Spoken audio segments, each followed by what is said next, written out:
right, so we're going to go ahead and get underway with our Trendsetters and Tastemakers, a conversation with successful entrepreneurs. Moderator Jordan Cutler, who's a senior marketing manager with the city of Sugar Land, will be moderating this, and I will turn it over to her to let them do self-introductions for our panel. Good morning, everyone. How's everyone doing? Awesome. I'm super excited to have you here today. Again, my name is Jordan Cutler. I'm the Senior Marketing Manager for the City of Sugar Land Office of Economic Development.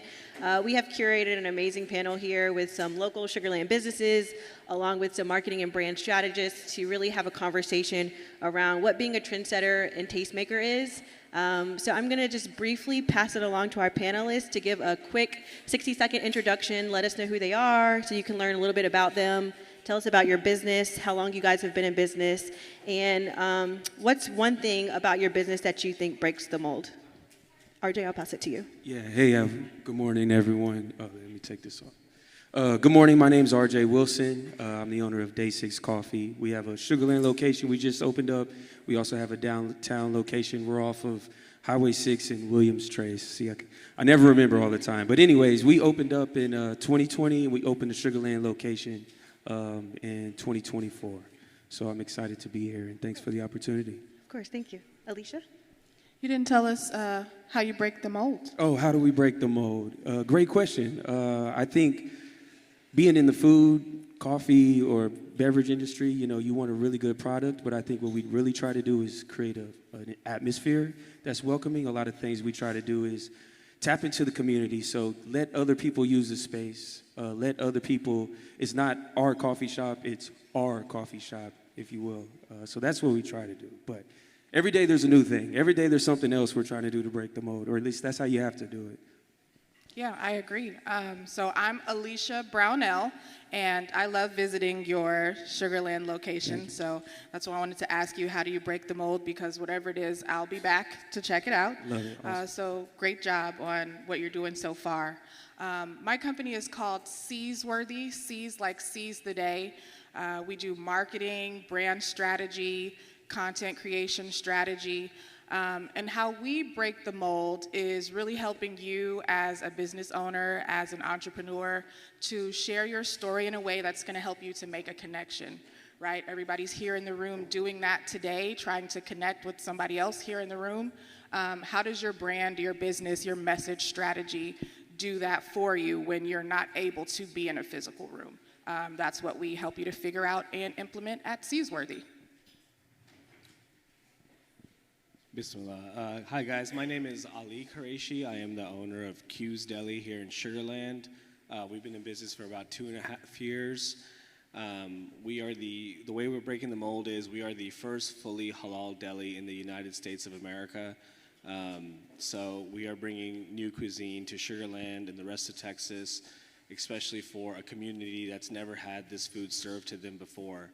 So we've had quite a good start, and we're hoping to keep it going, and we really appreciate the invite for being here and having the opportunity to speak. Thank you. Thank you so much. Let's give a round of applause for our panelists, you guys. Again, they're doing amazing work in Sugar Land and Houston and just the surrounding area with businesses. So to kind of start off, I want to talk through a little bit about each of your stories so you guys can learn more about them as we transition into tactics and things like that. I think it's helpful to have some context. So RJ, I want to start with you. Something that people may not know about your business is that he mentioned that he had a business coffee shop that opened in downtown Houston originally, and now he has his second location here in Sugar Land. Something that I find really interesting is that you guys opened in the middle of COVID.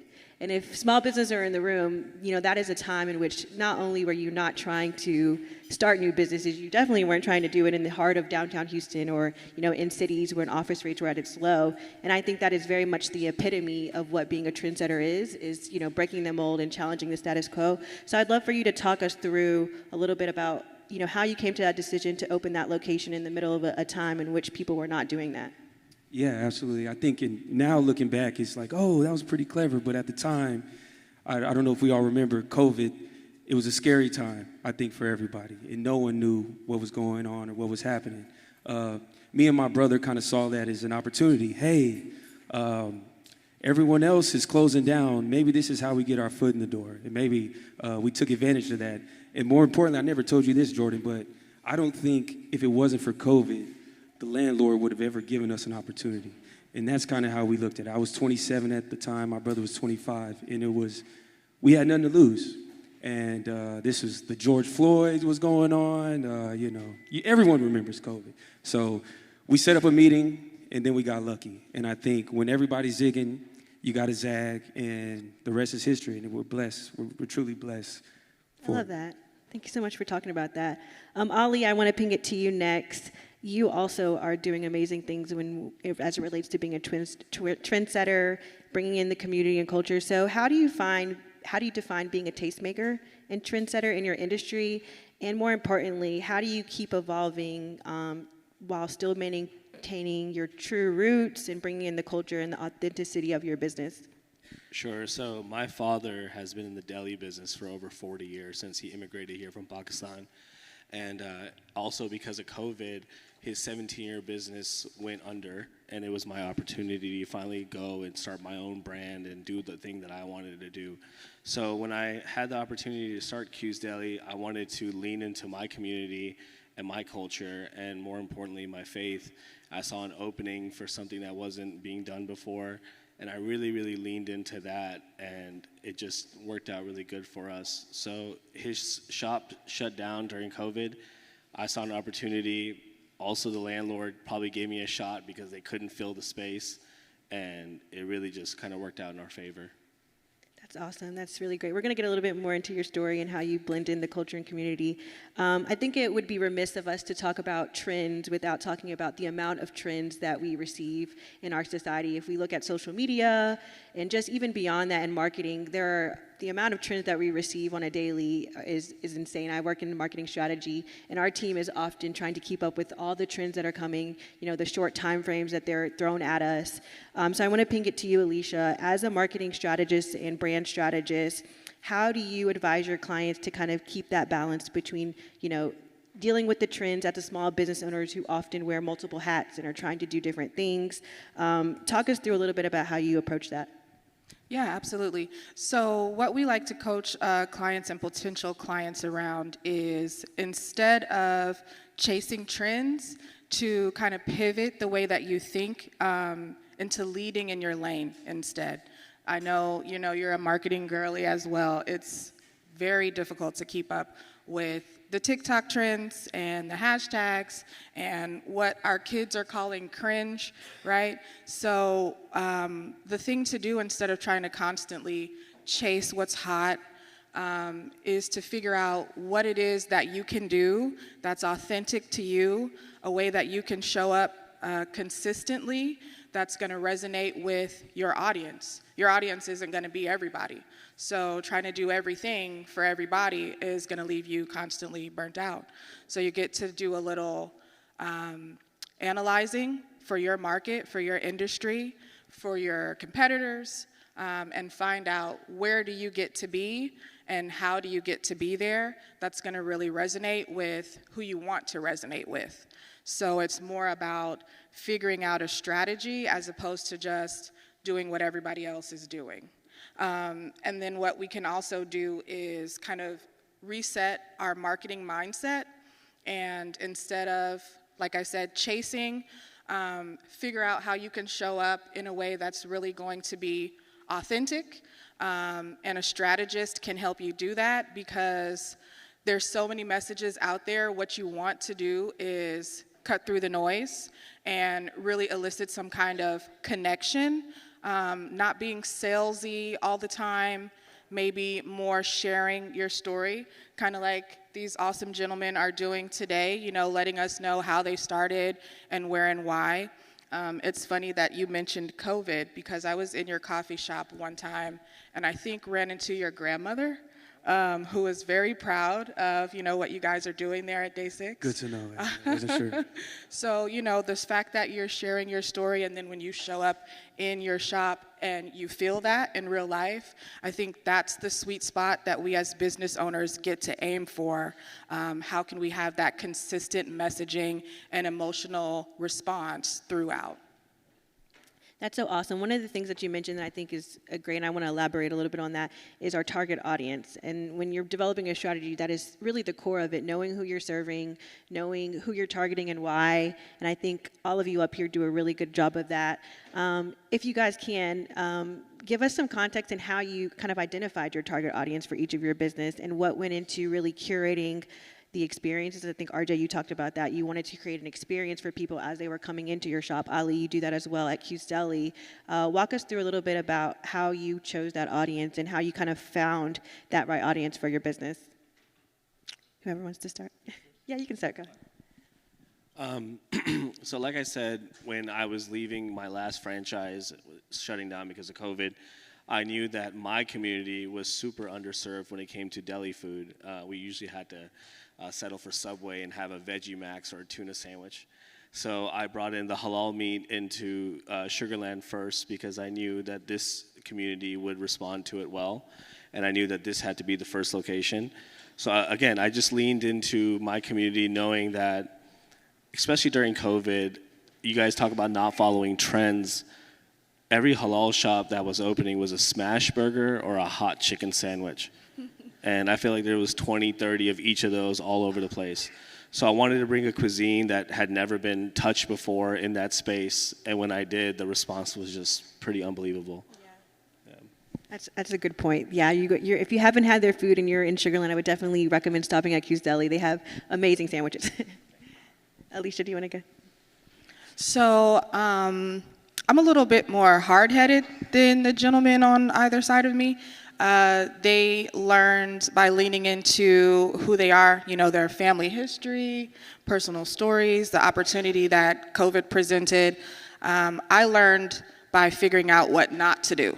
So I want to give a shout out to any other business owner who's a little bit more hard-headed and maybe has to figure out over a long period of time who your audience is not, right? That also counts.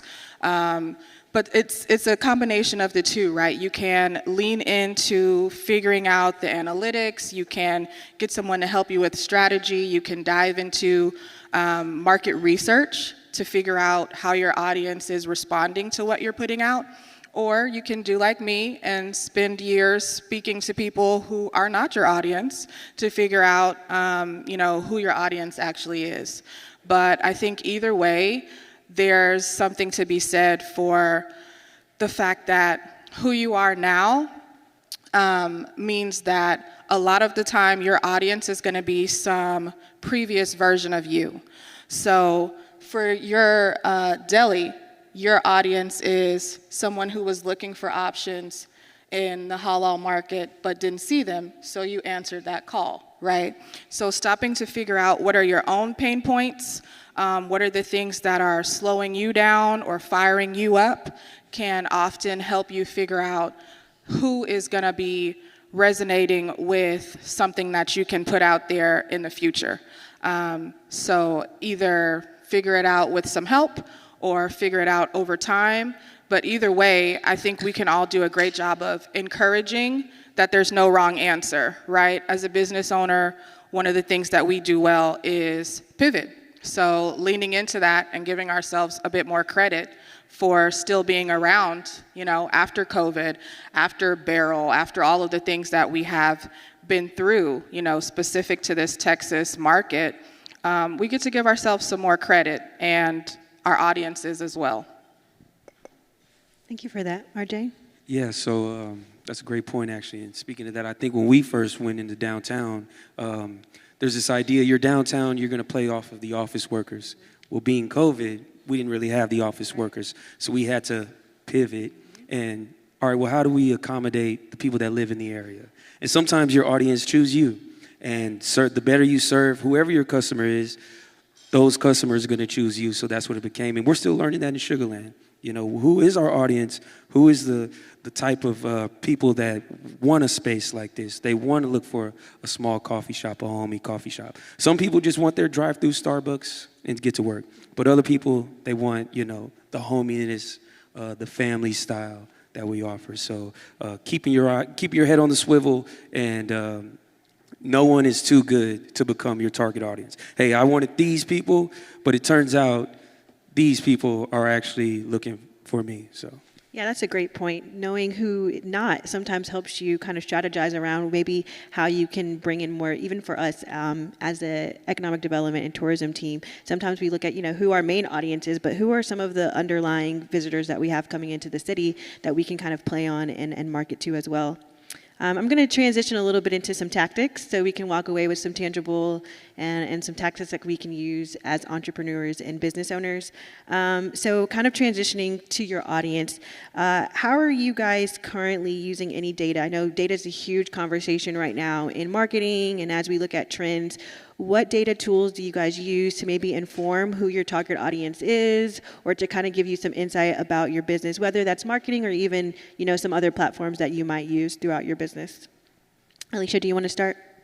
Sure. So you said something about your audience maybe being more than one group of persons. So I wanted to kind of swing back to that first. I think that's a great idea to highlight. You do probably have at least one core audience, but there's also different buckets of customers and clients that you get to kind of tailor your messaging to at different points. And so being able to figure that out is helpful. As far as trends and data, I think chambers of commerce are a great place to start. So events like this, being able to get plugged in to people who are keeping an eye on various industries, various trends. I think in marketing, we can do a better job of, instead of focusing on the hashtag trends and the TikTok trends, get back to business trends, right? See what your industry is doing. See how things like AI are changing markets. See how things like the way that the economy is shifting is helping customers to refine how they're responding to their buying power and, maybe thinking differently about when and how they purchase. So really getting plugged into organizations and opportunities like this and focusing not so much on the fleeting trends, but the trends that you get to stay ahead of in order to be responsive and not reactive. Yeah, for sure. And I think even with going back to that, before we go back into the questions, I think that's a great point, because sometimes with the trends, it doesn't give you a baseline. If you're hopping around from trend to trend, no one's really getting to know your story. No one's getting to know who you are as a business owner. And I think that's the core of really how you market, is telling your story. And I agree that that is a huge part of, how we stay abreast and how we keep, ahead of all the things that are happening. Plus, it's so tiring, right?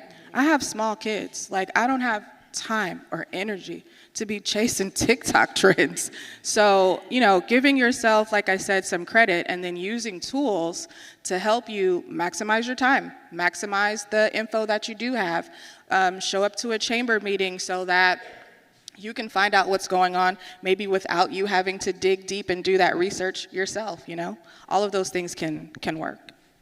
For sure. Ali? So as of right now, 2.5 years in with Q's, I'm doing exactly the opposite of what she's doing.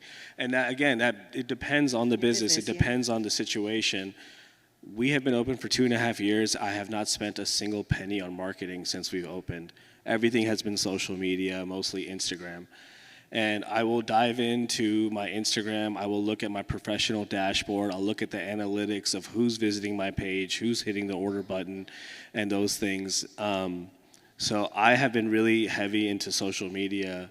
And again, 2.5 years in, not a penny spent on advertising since we opened. Now, as time is progressing and we're getting bigger and we're going from a mom and pop more into a small business and hopefully a franchise one day, I am starting to look into generating items through AI. It's been a super helpful tool. I'm getting all my opening and closing procedures, my handbooks, my training ops. Everything's getting done through me putting the information in AI and really having it work for me and just kind of redefining everything for my business. And next up is exactly what you were talking about. I need to lean more into analytics and data and see how I can target more people the way that I want to. So that's how we've been doing it, but I think there's a pivot coming real soon because we've outgrown that now. It's starting to finally kind of get to the top. I want to say really quickly, there is no wrong answer, right? The thing that we get to do as business owners and even just as community leaders is find what works for us. So, your approach of sticking to maybe one platform and focusing your energy there, I think that probably worked because of the community feel that you already had in place, right? Whereas Correct. someone else gets to figure out how to build that community feel, and so their path forward might look a little different. So empowering yourself to be able to say, that's working over there for them, but for me, I'm going to do this over here, and lean into that and get some data from that, and then move forward. There's only opportunity out there, right? We don't have to be pigeonholed into one particular way of doing things. You just get to have some data to support the decisions that you make.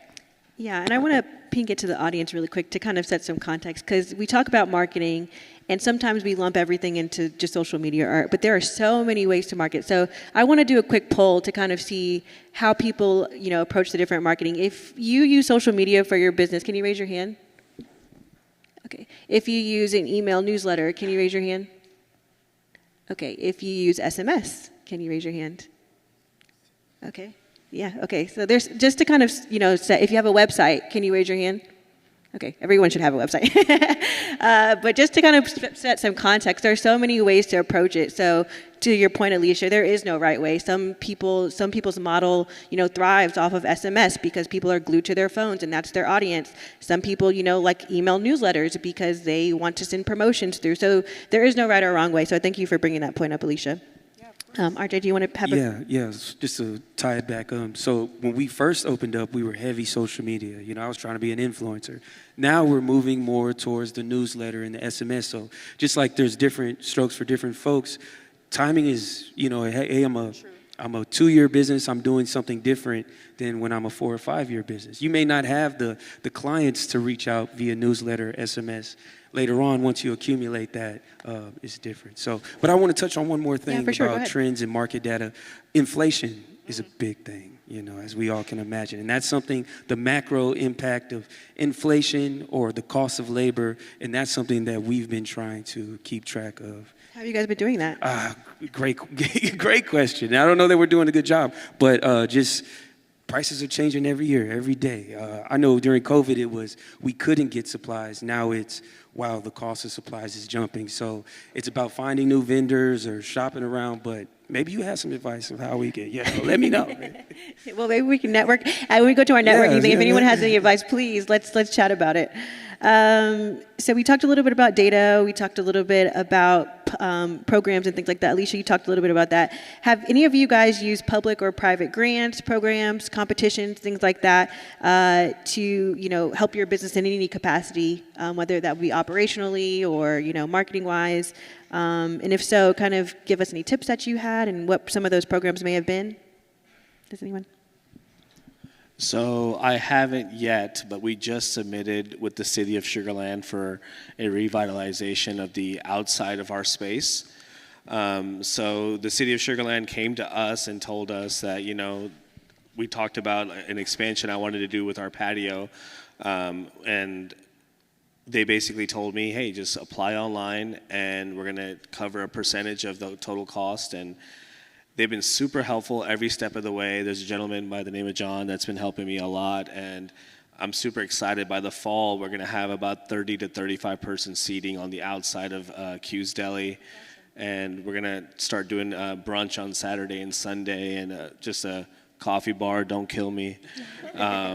But just something small for the weekends and a little bit more work from home vibes with a Wi-Fi extender outside to really get people to be there for, maybe instead of 30 minutes, maybe an hour and a half where they might come back for a little bit more, or just feel comfortable and make it a space that they feel like they're at home. That's super important to me because we're all about the community here in Texas. So that's the one thing that we've done, but it's because of that I've been looking into more and more to help. There's so many tools out here to help our businesses grow. And I think a state like the city of Sugar Land and a state like Texas really lean into the entrepreneurs, so it's really good for us. For sure. Thank you for mentioning our grant program. We love that. Alicia? Yeah, so one of the things that I've been blessed to be able to do here recently, I'd say maybe over the past 4 or 5 years, is really get plugged into the small business community in an advocacy way. So I sit on committees, chambers of commerce, boards, and so what I'm finding out is that there are, to your point, entities out there who have money available, who have help and resources available, who are struggling to get that information to people like us in this room, right? So I've been really trying to help with spreading the word about different grant programs, and then on a messaging side, helping small businesses to hone in what their message is so that they can be really positioned for the opportunities that are out there. So it's been great to kind of help put those pieces together. I haven't yet put myself in the hot seat, right, and put myself and my business up for a grant, but I've really enjoyed helping other businesses to be ready for those kind of opportunities. And so, again, I'm just going to say, whether it's chambers of commerce, different committees that your city or your region, your county has initiated, find out what information is out there and how you can get plugged in. If you get to sit on a board, right, if you get to be on a committee, or if you just get to show up as a member of the community, find out how you can get more information, because that's really what's going to help your business to be ready for, there's dollars out there, right? We just get to find out about them so that we can get what do the kids say? The coins? Get the coins.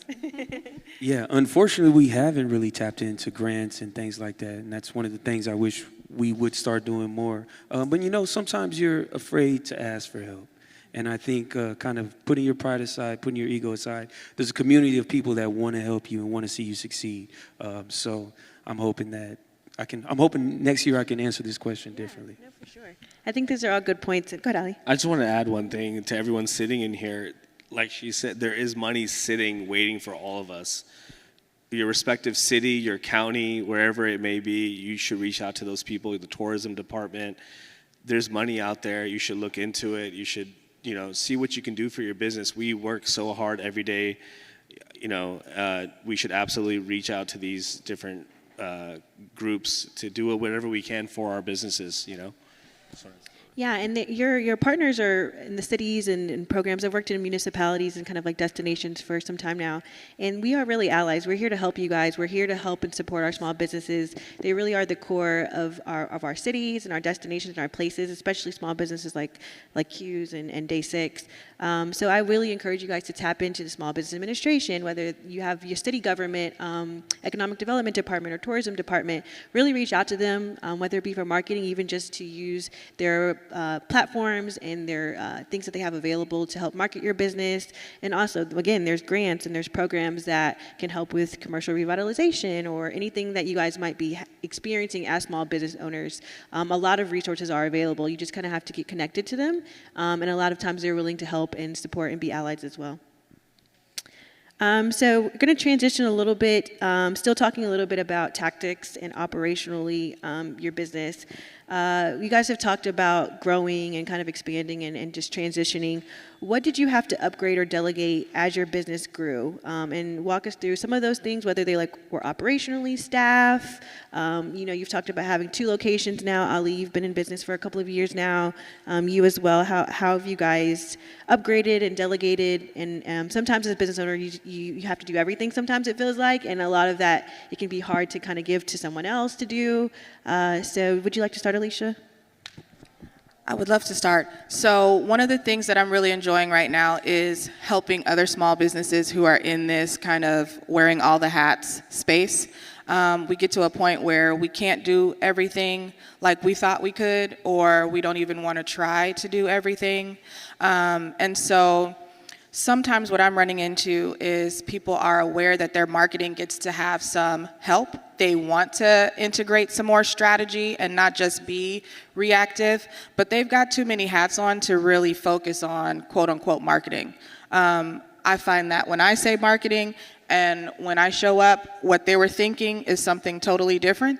And I can't even get on the same page with a small business owner because they're worried about operations and hiring and policy and, cash flow. And so marketing is like, yeah, I'll get to it when I'll get to it, which I can't tell you when that will be. So one of the things that's been really rewarding is really sitting with the business owner to figure out, okay, well, what are those things, right? Let's clear the table off so that you can put some strategy behind how you're connecting with your clients and your customers so that maybe you don't have to feel like you're wearing all of those hats, because we could experience some growth from our marketing efforts. So I think that slowing down to a point that you get to have a consultant come in and help you see things with some additional perspective is really not a time cost or a money cost. It's an investment, and helping people to shift into that mindset that if you're really growth focused, that you are admitting that you're not going to be able to wear all of the hats. So how do you get yourself ready to set some of those down? Well, first we have to identify what the hats are. So that's where you get to have somebody come in and help you so that you can figure all that out. And then you could get, reignited and excited about the hats that are yours to wear, because you have somebody to wear the ones that aren't. So For sure. Ali? She's 100% correct. So right now I wear all the hats, and it's exhausting. I'll make you a Reuben, I'll rip off my gloves, and I'm dancing to Sabrina Carpenter for a TikTok in the same 5 minutes. It's exhausting. that sounds impressive, though. It's exhausting keeping up with social media and running the operations of the store, and we've gotten to a point to where I've realized I can't do it by myself anymore, and I need to delegate these different things, whether it comes to marketing, catering business, my POS, my online systems. It was me 100% all of the time, and I'm a little burnt out from it, and I've realized now that I have to delegate this work. I can't keep it up if I want to grow. And that's another thing. Not only do you delegate the work, but to keep going, open a second location, whatever it may be, you have to step away from the work to grow the business. You can't just be an employee, and coming to terms with that as a small business owner can be tough. Sometimes you want to micromanage. No one's going to take care of your baby the way that you do, but otherwise, you're going to be stuck, and there's not going to be any growth unless you just want one location or whatever it may be. So 100% leaning into delegating the work and getting other people to help you and spending the money the right way to where, yeah, you know what, you're spending money on marketing or whatever, but then you're bringing in more money, more revenue, and your business is getting bigger and you have help with it. So 100% agree with her on that. For sure. RJ? Yeah, spot on. You're giving your baby to other people, and that's tough as an entrepreneur. Something you've worked so hard to build. I think that was the hardest part for me. But you come to realize you're not the best person for the marketing strategy. Believe it or not, there's probably someone out there that can make sandwiches just as good, if not better than you. And that's what I had to read. Hey, RJ, you're not the best barista, believe it or not. And then as you grow, you transition from being the best player, whatever, being the Michael Jordan to Phil Jackson. And you have to be able to coach and motivate and lead others. And that's a transition that I'm going through myself. It's like, hey, you're only as good as you can get other people to work. So I think that's the hardest part about scaling, at least. Michael Jordan to Phil Jackson, that's a generational quote right there. Take notes. That is beautiful. Those are all great I think points, we guys. just witnessed some resonation, right? So that's the millennial call to action, I guess. There you go. Yeah, I think the baby reference that keeps coming up, right? It's hard to let go because we all want to make sure that our baby's being cared for in the best way. But if you actually have been around any kind of baby, they don't stay that way, right? So the business is growing, time is passing. So if you want to equip your baby to be, next phase, whatever that looks like for you, you've got to get help. Just like we don't, as parents, try to educate our children from kindergarten through 12th grade. We know we can't do that. So as business owners, we also get to recognize we can't carry this baby through to an adult business by ourselves. It's just not going to happen. And I got a 5-month-old, and I Wow. want, hey, you want So him? no wonder you need coffee. Yeah. You can have him. Yeah, we'll give you a lot of coffee. Okay, as we talk about trends, once again, we've talked a lot about how it is to keep up with them. the culture in our society of having so many trends.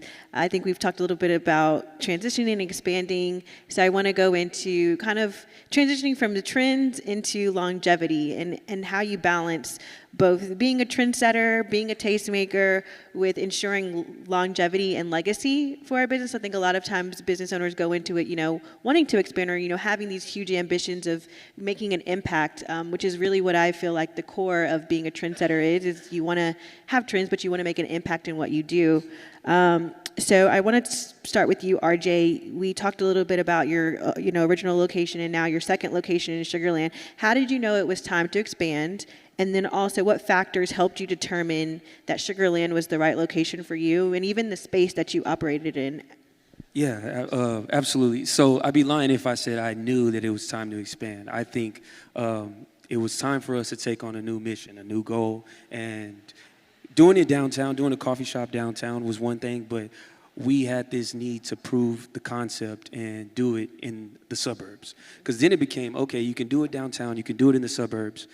Where else can you do it? So it kind of opens us up. So it was kind of a motivation in that sense to follow up with the goal, with the objective. And then why Sugar Land? I grew up in A-Leaf, and anytime I would go on dates or go out with friends, we would go to Sugar Land. So I was very familiar with Sugar Land. And I think of all the suburbs, they talk about Katy, they talk about the Woodlands, Pearland. I really think Sugar Land, I'm along Sugar Land. I really think Sugar Land has a lot of potential. It's growing, and it already has grown. So I'm biased to Sugar Land, but I think it was the familiarity of Sugar Land that let us choose Sugar Land. And we were comfortable here. My grandmother lives in Sugar Land, so now she can come to the coffee shop. All my mom's friends are in Sugar Land, so that had a lot to do with it as well. It's been amazing to see the concept, like you said, proving that it worked, and that it was good. I knew that it was good in downtown, but it's great to see it here in Sugar Land. I'm super excited when you guys open. Yeah, so what happens if it didn't? It's like, oh. Do you guys want to comment on that, Alicia or Ali?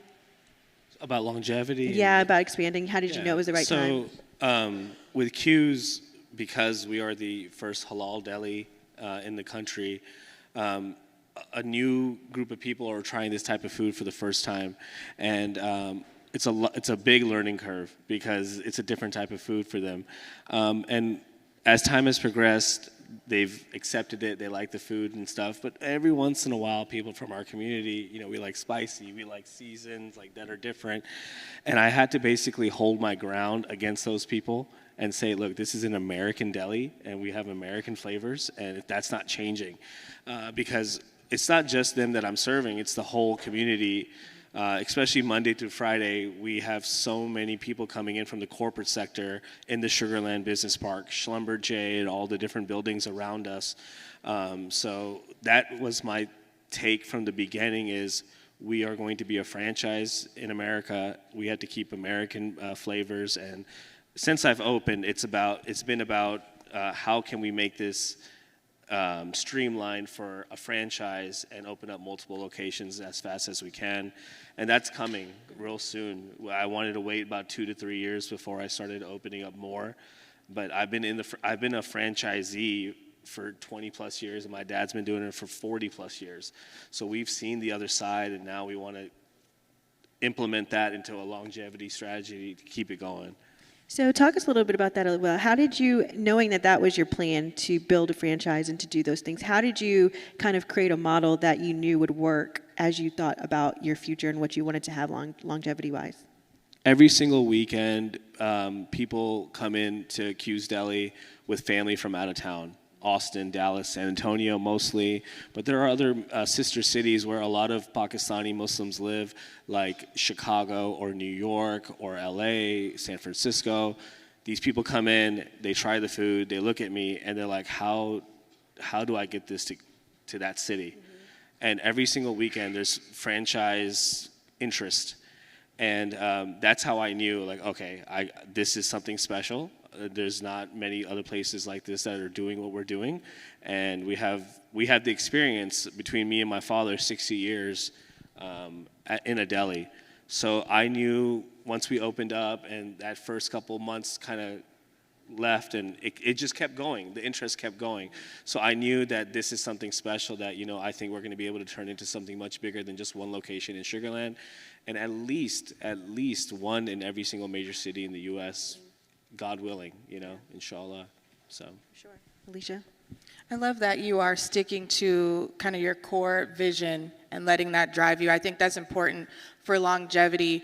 I'm well aware that oftentimes marketing gets put into the bucket of extra frilly glitter on the outside of business operations, and what is going to keep longevity moving forward most of the time is that core group of boring stuff that has nothing to do with marketing, right? Like the supply and the inflation and the hiring and all those processes, RJ, you were talking about earlier. So I think what can be helpful is thinking about how those two tracks get to work in tandem, right? So what is your core business vision long term?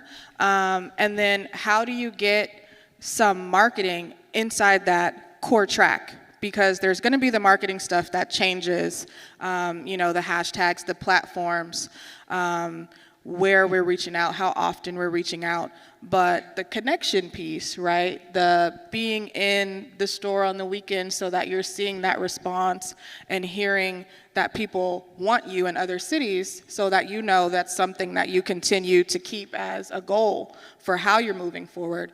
I think that if you can take some of the way that we think about marketing and put it into that core track, when you remember that it's not just the extra stuff that's changing on the outside, but it's the way that we're connecting with clients and reaching out to customers and connecting with opportunities like we are doing here today.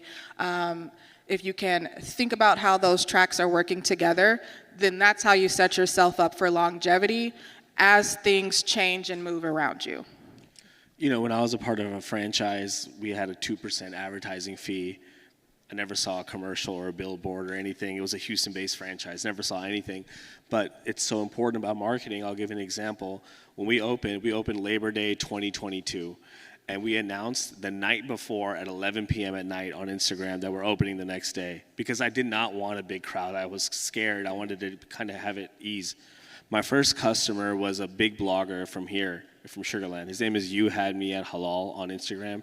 He has 80,000 followers. He's the strongest halal influencer in Houston and Texas, and one of the biggest in America. He was my first customer. He posted the Reuben, and I had food for 4 days. He posted that Reuben. We sold out of every single item by 4 p.m. that day. And it was marketing. It was literally, he posted it to his followers. That post went viral. And we had to shut down at 4 p.m. when we were supposed to close at 9 p.m. And do not skimp on marketing. Yeah. It will bring you so much more money. The return is unbelievable. So yeah, and I think it even speaks to the strategy there, because you didn't just work with any influencer. You worked with someone who was very targeted to what your audience was. He came in. I didn't even know he was coming. Exactly. I wish I had known. I would have, Yeah. But he just came in. He's like, well, by the way, I was like, oh, that's you? Take it easy, you know? But no, thank God. One last question before we transition into our Q&A. I want to talk really quickly on collaboration. Ali, you have done an amazing job with collaborating, and as we talk about trend setting, and even RJ, you mentioned this, it's not your coffee shop, it's our coffee shop. That idea around how we can work together and be a community. You've partnered with the Houston Rockets to do some awesome Muslim nights, and with the Houston Dynamo, and you really do a great job of bringing in, like you said, the Pakistani and Muslim culture. Talk us a little bit about how you approached collaborations as a trendsetter and as a tastemaker. Collaborations are huge. I feel like collaborations is what connects you to your community, and that's what we're all about at Q's Deli, being a part of the community, whatever location we're going to be at. The Houston Rockets is my favorite team of all time. It's my bread and butter. And I had an opportunity to where Hakeem Olajuwon comes into our location often. We go to the same mosque here in Sugarland. And I just started bugging him. I was like, Brother Hakeem, you Rockets, this and that. And he helped me get to the right people. And because of that, we were the first fully halal food vended at a NBA game. And through that relationship, the Dynamo reached out. And now I'm bugging the Astros and Texans. I haven't got a call back yet, but I'm working on it. Yeah. So those have been huge for us, and it's just huge for your brand to be in there. And And second, the stuff that we do for the community, one of the biggest nights that we have is Pakistani night. Every August around Pakistan's Independence Day, all those people that come bug me for like fusion food, they get it that night. So we basically shut down the deli for the day on a Saturday, and we do a fully fusion Pakistani restaurant to show appreciation to my community and everything that they do for me. And then the big one that you're talking about is the sahur. So every year in Ramadan, we shut down our entire parking lot in the middle of the night from 11 p.m. till 5 a.m. And we have a huge outside market where we feed everyone for the month of Ramadan, which is super important to me. And representation matters for us because we are an underserved community when it comes to that type of thing. So yeah, we had 4,500 people show up this past year, and we had 15 vendors. Thank you guys, appreciate it. We had like 15 vendors outside until 5 a.m. The line at Q's is from the register into the grass by Dairy Ashford for 6 hours straight. So that's what leaning into who you are and your people, and that's what it brings you. And it's like a natural thing. It's not something I'm trying to force. It's like something that I truly appreciate and love. For 40 years, my dad was serving certain food we couldn't even touch. And now, we have it under control, so it's been pretty awesome. RJ, I want to pin it to you really quickly, and then we'll wrap up with Q&A, because you do an awesome job with collaborations as well. You have a curated art in both of your locations with local artists. I've seen you've done events before with collaborations with like jazz nights. So talk us through how that's been impactful for your business really quickly. Yeah, so I guess it was an idea to save money on marketing. We say, hey, come put your art up here. Come put your art up here, and then they become a marketer. So it becomes they're going to tell people to come up to the coffee shop just to see their art, and then when the people are coming up here, they're going to get a coffee. So it kind of created your customers become your number one marketers, and I'm a firm believer of that. So we used to sell candles. Used to have little entrepreneurs. Hey, you come sell your stuff up here. You're going to go market for us and tell them to come to the coffee shop to buy your stuff. And then we get marketing as well. So that was kind of the strategy behind that. But yeah, we do art shows. We do chess tournaments. We do Bible studies. We even have a knitting group. If you come there on a Tuesday morning, you'll see our some grandmothers. Well, I assume they're grandmothers knitting. But it's a beautiful thing because it's like, hey, use the space. Use the space. It's everybody's space, but it's also a marketing. They're going to tell people to come up there. Just really quickly, I love that both of your answers were natural entry points from your already existing community involvement. And so that's one of the things that I like to let people know, as it might not be the quickest answer, right, from a marketing strategist, but if you're struggling, let's say you're an introvert or you're new to a community or you just haven't ever thought about strategy from a marketing side as far as collaborations, before you jump into how you can get your business plugged in, get yourself plugged in. Go be a community member. Join a club, join a give back opportunity, get plugged in again to a chamber or a local nonprofit or somewhere where you can show up as a community member, and then those connections that turn into opportunities or those ideas that turn into campaigns, they will come to you. Awesome. Definitely. Okay. Awesome. Well, thank you so much. Let's give a round of applause for our panelists again. Before we leave, I do want to open it up for question and answer. So I think there is a mic that you can that they have available. Okay, let me give you this one.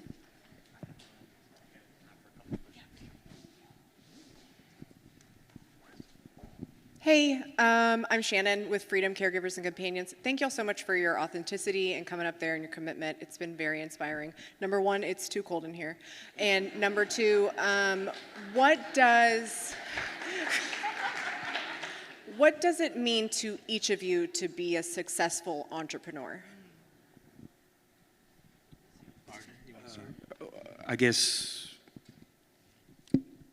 what does it mean? Meaning, like, how important is it, or what does define success? What does success mean to you? I think you're living for everybody else, right? So I see my employees. I see that they have a job that they enjoy. I see, my grandma coming to the coffee shop. I see employees. I see Jordan invited me here. I think the success is so much defined. And maybe this is a problem. It's so much to find on what we can do for others or what I can do for others. And I don't know that I'm there. And I would love one day to have a franchise and have other people have a day 6 with their family and running the business with their family.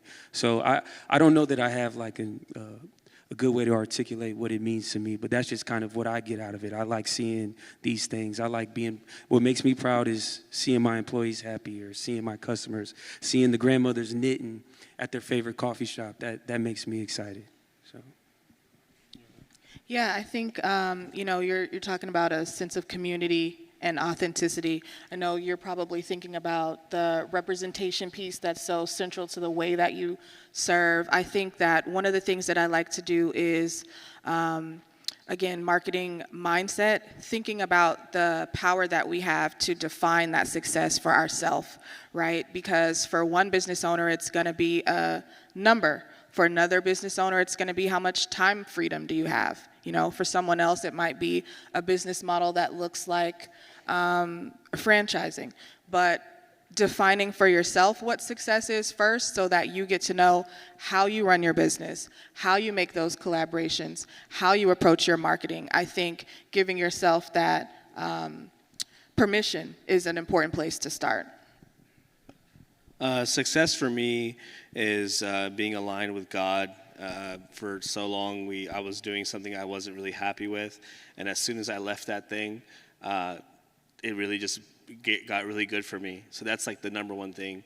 The number two thing is making my mom and my dad proud, and seeing what my dad taught me and taking it to a completely different level. And I have 2 daughters, their beautiful mother, them being happy with me, them being proud of me, that's success to me. And being a beacon of somebody from my community, that's like been the coolest thing. Going to the mosque, everyone knows my name, and being able to do really cool stuff for the community. The monetary value will follow. If you follow these steps and you do what you're supposed to do as a man or as a woman, then the rest will follow. It will come. But as long as you align yourself and you try to live with morals and respect for everyone else, which is really deeply rooted in my faith, I think everything else will follow. So that's success for me. Well, that is going to be all for questions. We will have a networking portion after this, so I do encourage you to come up and talk to the panelists if you have any other questions. And if you haven't yet, please go try Day 6 coffee. It's in the foyer at the Visit Sugarland coffee booth. And thank you guys so much for attending.